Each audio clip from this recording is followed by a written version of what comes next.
Yo, you wanna know who really takes advantage of alcoholics? Fantasy authors. They love to just use alcoholism to make their character look edgy. It makes it imply that they have a dark past, and it's lazy writing. And it's offensive. So I try to change that, and how there's no better compliment than to have a licensed chemical dependency counselor tell you that your portrayal of addiction was honest, it avoids stereotypes, it was nuanced and realistic.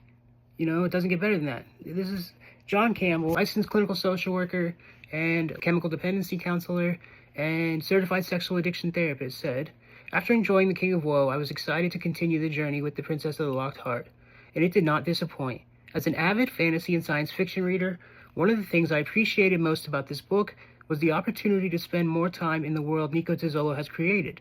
The scope of the story expands in meaningful ways, revealing new layers of the setting while deepening my understanding of the people and forces shaping it. Rather than simply introducing new locations and lore, the world building feels connected to the characters and the choices they make. I was also impressed by the growth of the characters.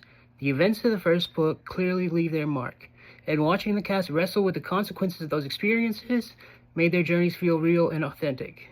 Their struggles, victories, and setbacks all contributed to a strong sense of progression throughout the story.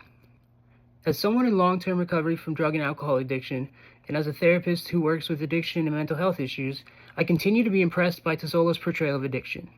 The book captures the way addiction evolves over time and influences relationships, identity, decision-making, and emotional well-being. It avoids stereotypes and instead presents a nuanced and realistic depiction that resonated with me both personally and professionally. This was a compelling second installment that expanded the world and advanced the characters, and continued to explore difficult themes with honesty and depth. I'm looking forward to see what he does in book 3.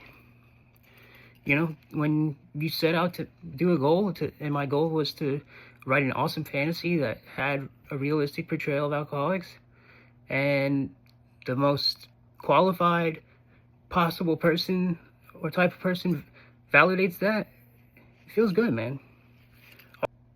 All the alcoholics who come up to me and said, thank you for, that resonated with me, or I've had mothers of alcoholics say, wow, I kind of got a glimpse of what happens in my son's mind.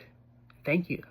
Those things, those are beyond a purchase or a 5-star review.